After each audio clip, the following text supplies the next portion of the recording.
I think it would be fair to say that today we live in a very nihilistic society, one in which we're told that the universe came into being with no purpose and no plan, and fundamentally no creator.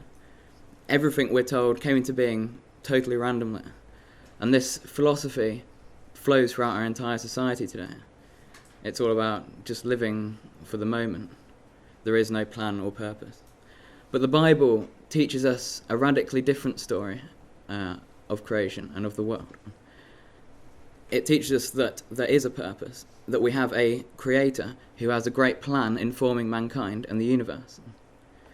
And it's a very positive vision that we have in contrast to the very bleak outlook of the world. So first of all, let's establish and prove from the Bible that God does indeed have a purpose and a plan. Isaiah 45 verse 18 reads, "For thus saith the Lord that created the heavens, God himself that formed the earth and made it. He hath established it, he created it not in vain. He formed it to be inhabited. I am the Lord, and there is none else."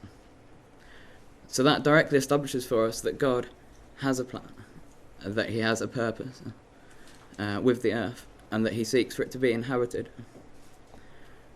Let's also look at Isaiah 46 verse 9 to 10. Let's turn there now. "Remember the former things of old, for I am God, and there is none else. I am God, and there is none like me, declaring the end from the beginning, and from ancient times the things that are not yet done, saying, My counsel shall stand, and I will do all my pleasure." Let's also turn to Ephesians 1, verse 8 to 10.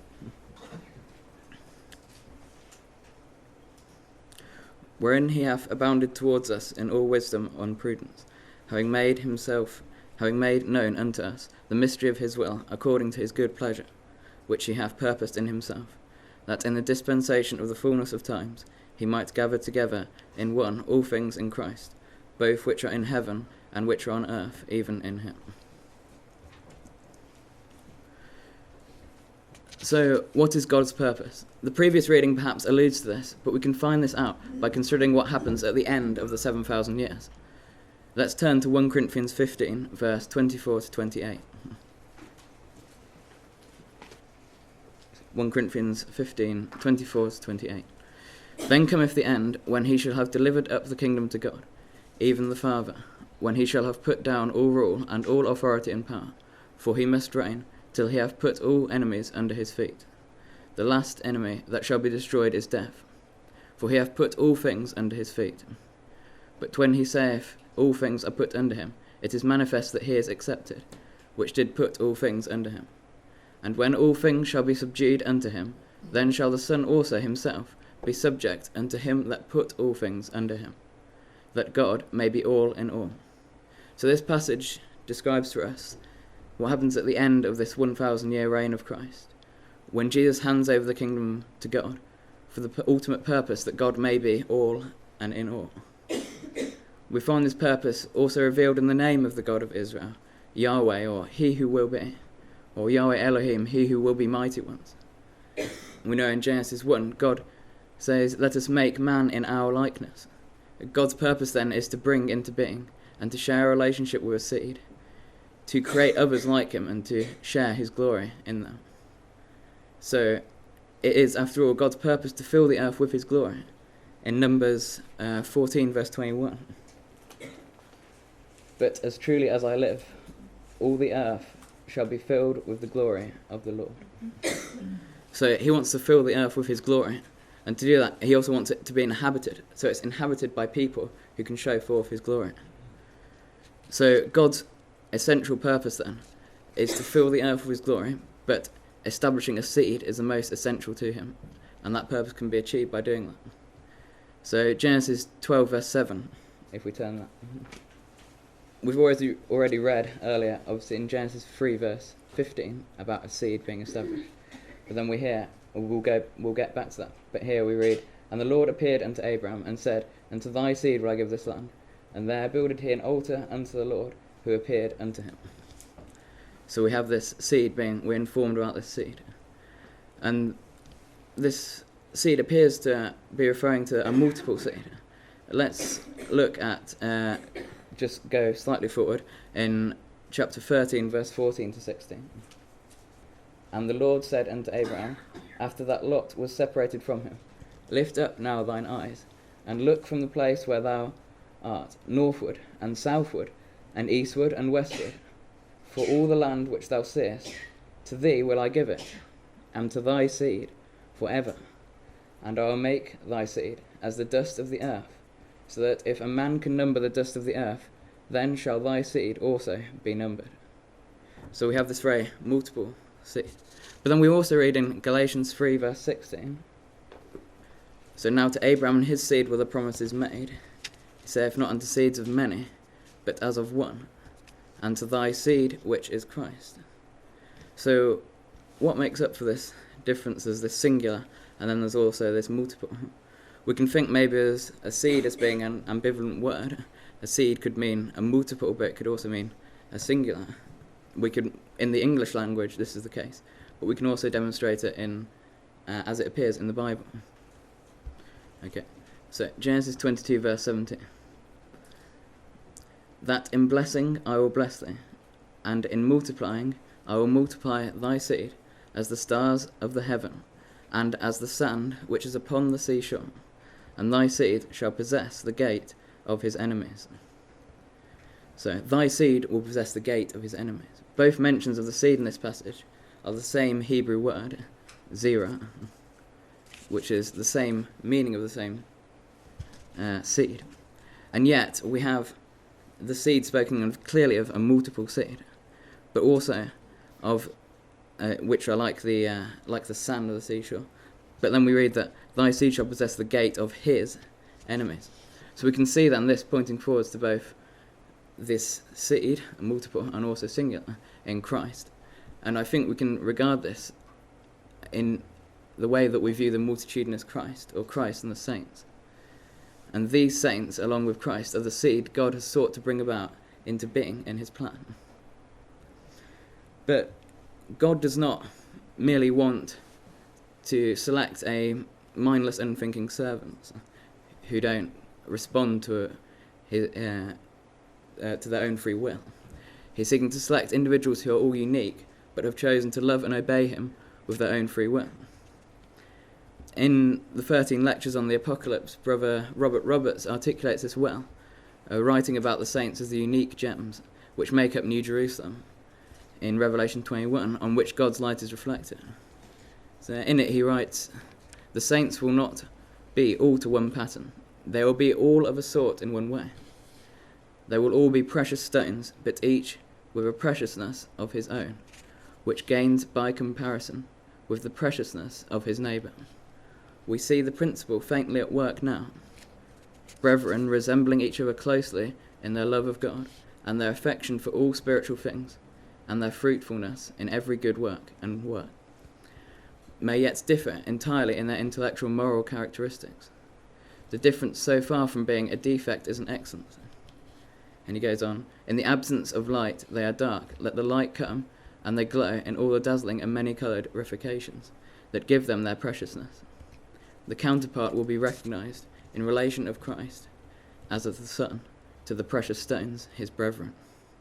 So it's for this reason that God's plan is so extensive, why it takes 7,000 years, because he's seeking to choose those who are willing to obey him.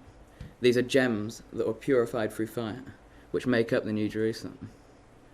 So God then seeks to spread his glory and his knowledge and share his love to create that seed. And we read that God will do this in Hebrews 2 verse 10. So Hebrews 2 verse 10. For it became him, for whom are all things, and by whom are all things, in bringing many sons unto glory, to make the captain of their salvation perfect through sufferings. So we've mentioned this actually earlier in previous talks about how this word sons, bringing many sons unto glory, and remarking on how the King James Version says sons, whereas it's translated as sons and daughters elsewhere. And we can see this as a comparison of us to the Son of God, to Jesus. So this is really relating to what I'm talking about as the family of God.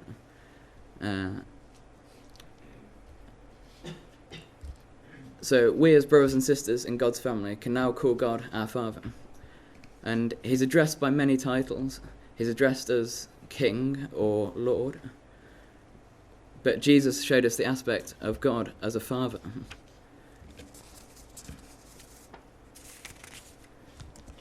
So, what of the 7,000 years? So, the 7,000 year plan is concluded at the end of the 1,000 year reign of Christ, as described in Revelation 20, verse 1 to 5. Let's turn that. And I saw an angel come down from heaven, having the key of the bottomless pit and a great chain in his hand. And he laid hold on the dragon, that old serpent which is the devil and Satan, and bound him 1,000 years, and cast him into the bottomless pit, and shut him up, and set a seal upon him, that he should deceive the nations no more, till the 1,000 years should be fulfilled. And after that he must be loosed a little season. And I saw thrones, and they sat upon them, and judgment was given unto them. And I saw the souls of them that were beheaded for the witness of Jesus, and for the word of God, and which had not worshipped the beast, neither his image, neither had received his mark upon their foreheads, or in their hands. And they lived and reigned with Christ 1,000 years. I'll just finish there. So, this is this 1,000 year reign of Christ. But can we assume that this is the 7th millennium? Well, we can go to 2 Peter verse 3 and 8. Chapter 3 verse 8. So 2 Peter 3 verse 8. But beloved, be not ignorant of this one thing, that one day is with the Lord as 1,000 years, and 1,000 years is as one day. And we read in our readings yesterday in Psalm 90 verse 4.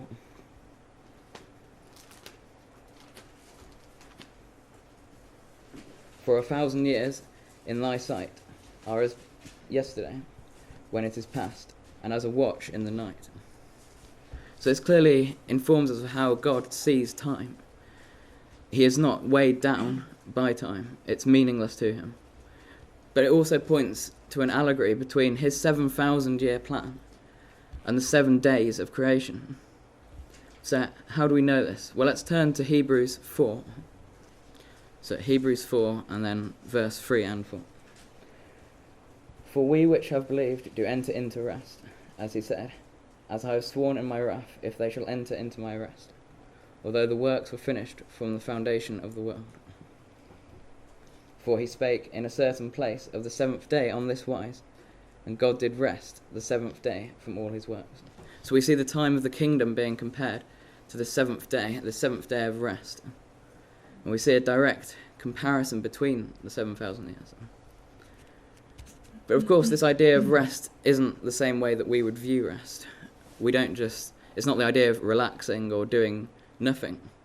God is always working. Indeed, we read in John 5, verse 17. You don't necessarily have to turn it up, but Jesus answered them, My Father worketh hitherto, and I work.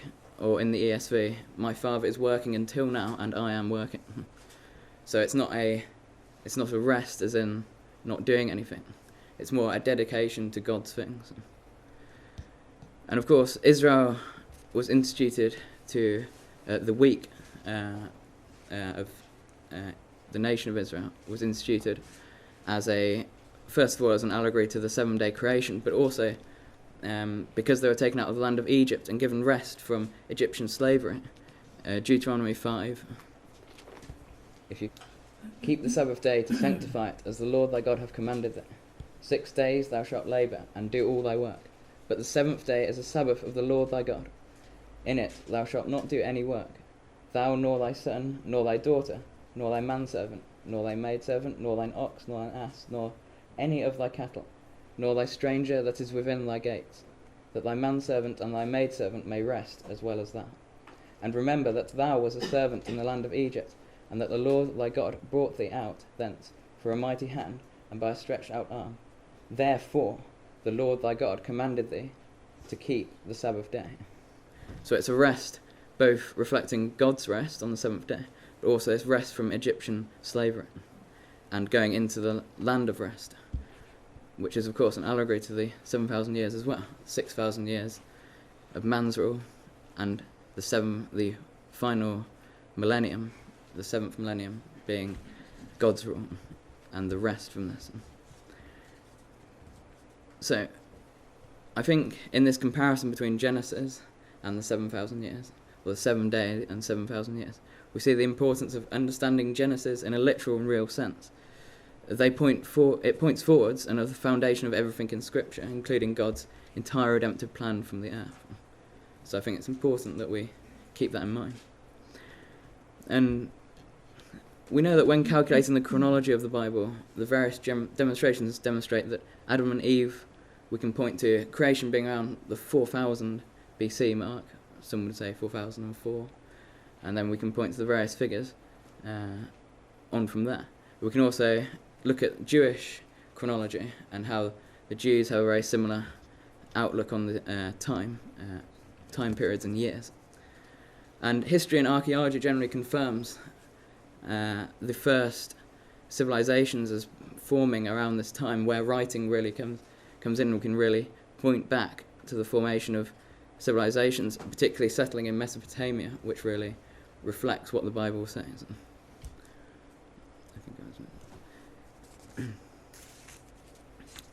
Indeed, the entire narrative of Genesis is confirmed, as history and archaeology demonstrates it.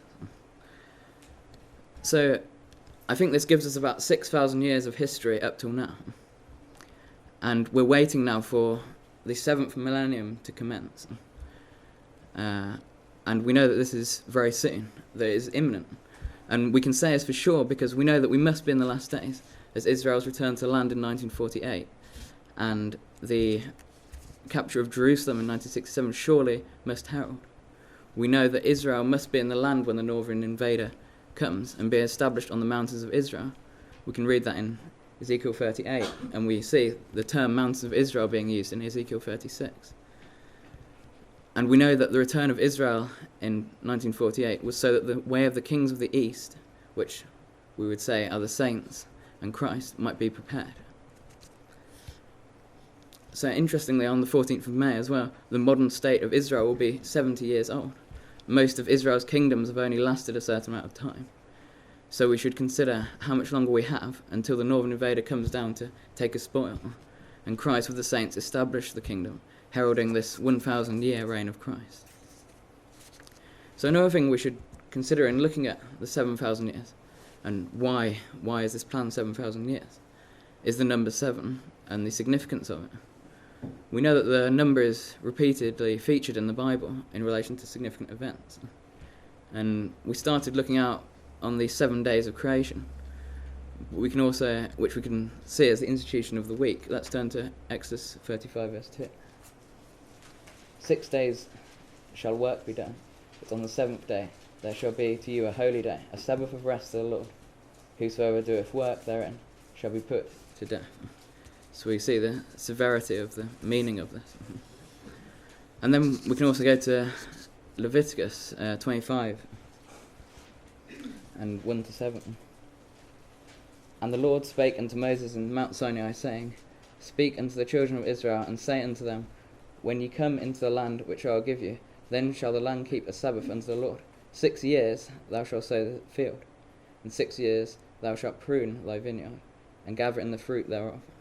But in the 7th year shall be a Sabbath of rest unto the land, a Sabbath for the Lord. Thou shalt neither sow thy field, nor prune thy vineyard. That which groweth of its own accord of the harvest thou shalt not reap, neither gather the grapes of thy vine and dress, for it is a year of rest unto the land. And the Sabbath of the land shall be meat for you, for thee, and for thy servant, and for thy maid, and for thy hired servant, and for thy stranger that sojourneth with thee, and for thy cattle, and for the beast that's in thy land, shall all the increase thereof be meat. So again, there's a sabbatical year. So we've had days, we've had years. We can think of the period between the Feast of First Fruits and the Feast of Pentecost, 7 times 7 or 49 days. We can think of 7 months as the first 7 months of the Jewish calendar all contain 7 of the Jewish feasts. We can also think of a week of years, 7 times 7 years, or 49 years, which is the period of time between each celebration of the year of Jubilee, every 50 years. And then we can think, we read recently in Psalm 90. And we read here about how long life is, essentially.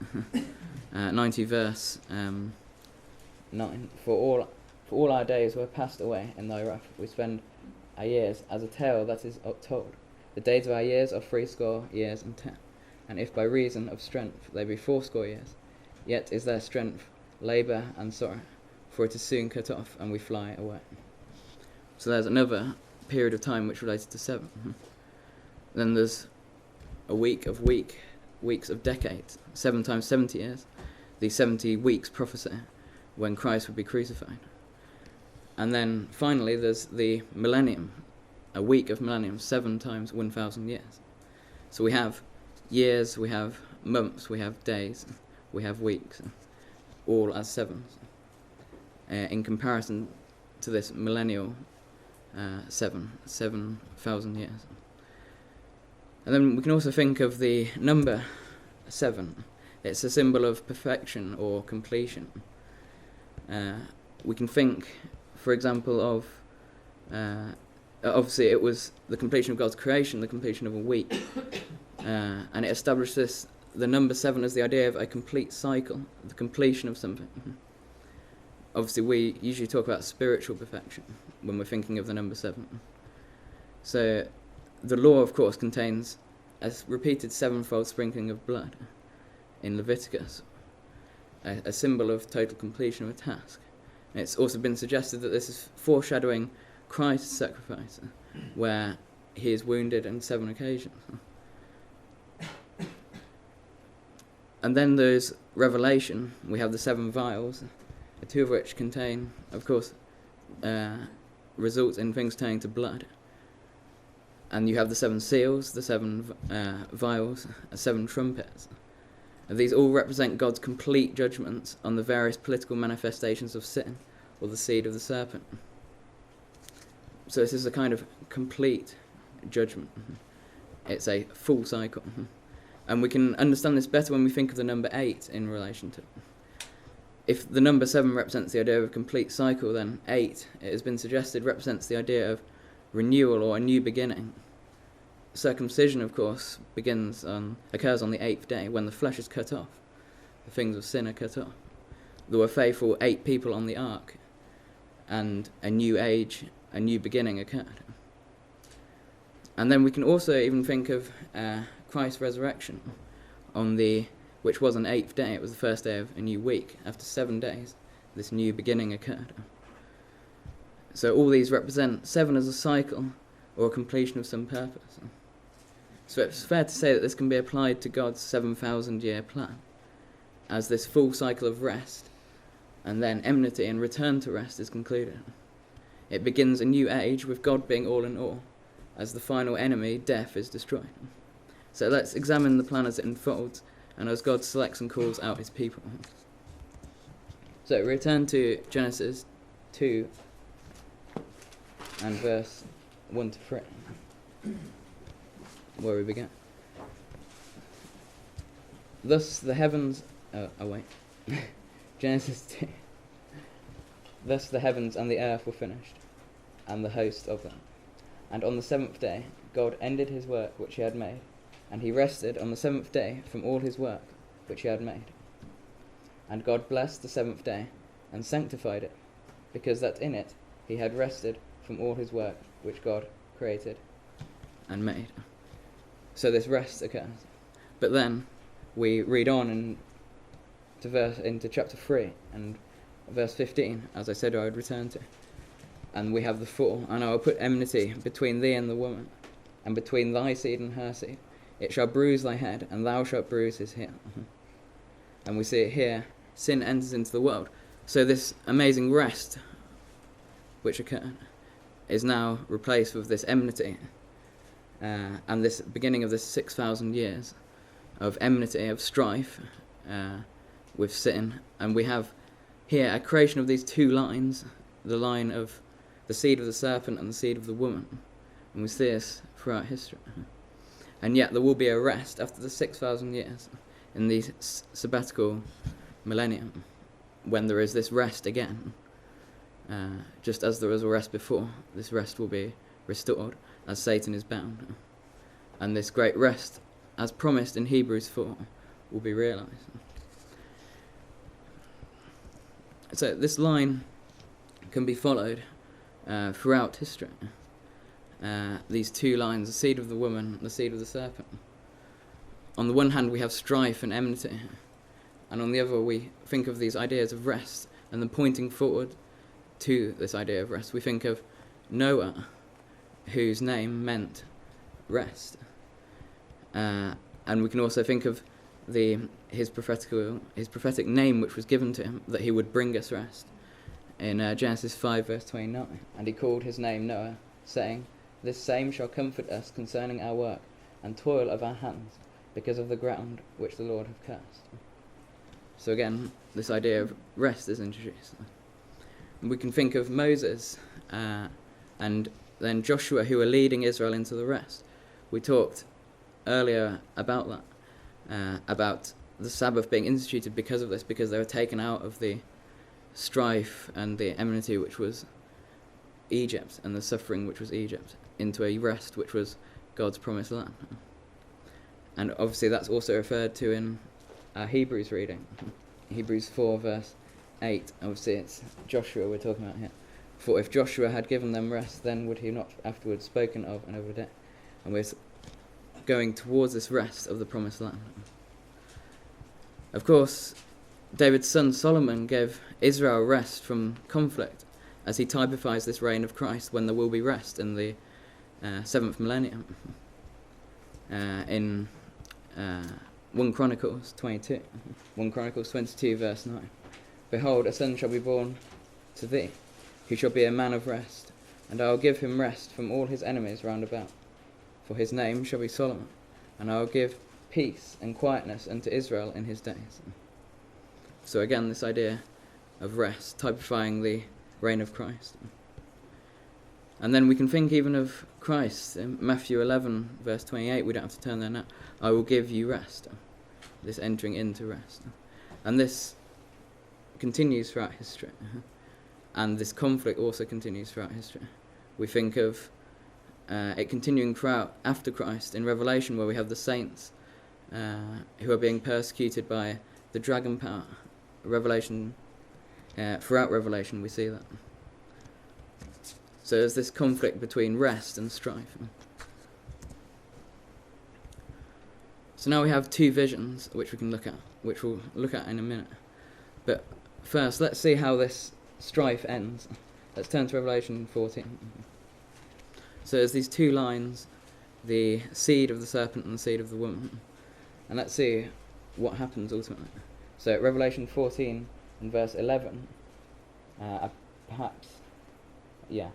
from verse 11. So this is, we think of this as the seed of the serpent. "And the smoke of their torment ascendeth up for ever and ever. And they have no rest, day nor night, who worship the beast and his image, and whosoever receiveth the mark of his name." So again there, we see they have no rest. The seed of the serpent will have no rest. They will not enter into this glorious rest. And then we can read slightly further on, verse 12 onwards. "Here is the patience of the saints. Here are they that keep the commandments of God and the faith of Jesus. And I heard a voice from heaven saying unto me, Write, blessed are the dead which die in the Lord from henceforth.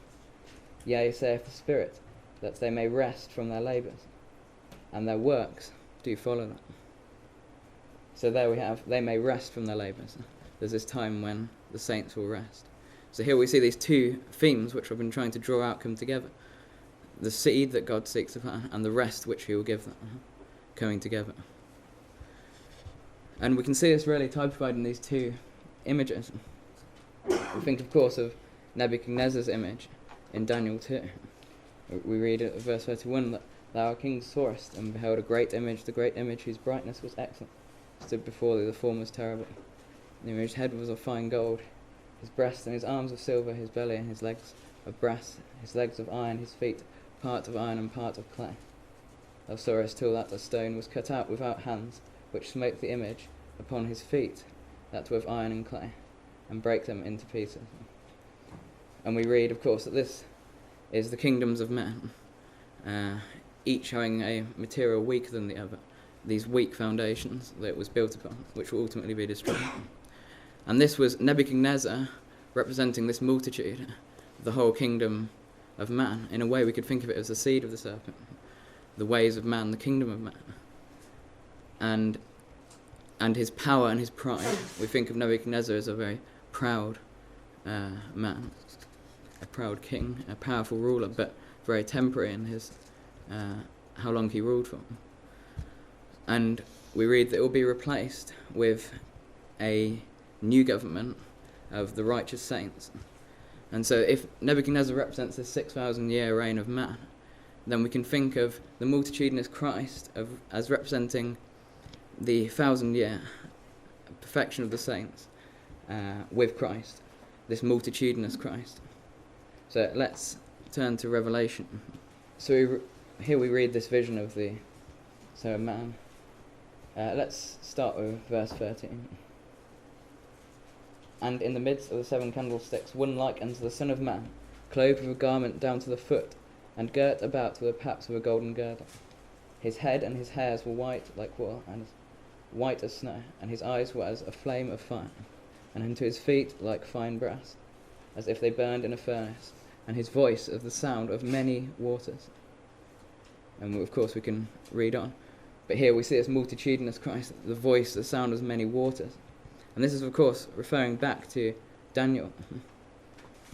This is the same idea of this multitudinous Christ. So 10 verse 5 to 6. Then I lifted up mine eyes, and looked, and behold, a certain man, clothed in linen, whose loins were girded with fine gold of Uphaz. His body also was like the beryl, and his face as the appearance of lightning, and his eyes as lamps of fire, and his arms and his feet like in colour to polished brass, and the voice of his words were like the voice of a multitude. So that's this contrast to Nebuchadnezzar's image. There is this multitudinous Christ. So let's do our best to be part of that seed and that multitudinous Christ, that we may enter into that rest of the 1,000 years and God's kingdom. Thank you very much.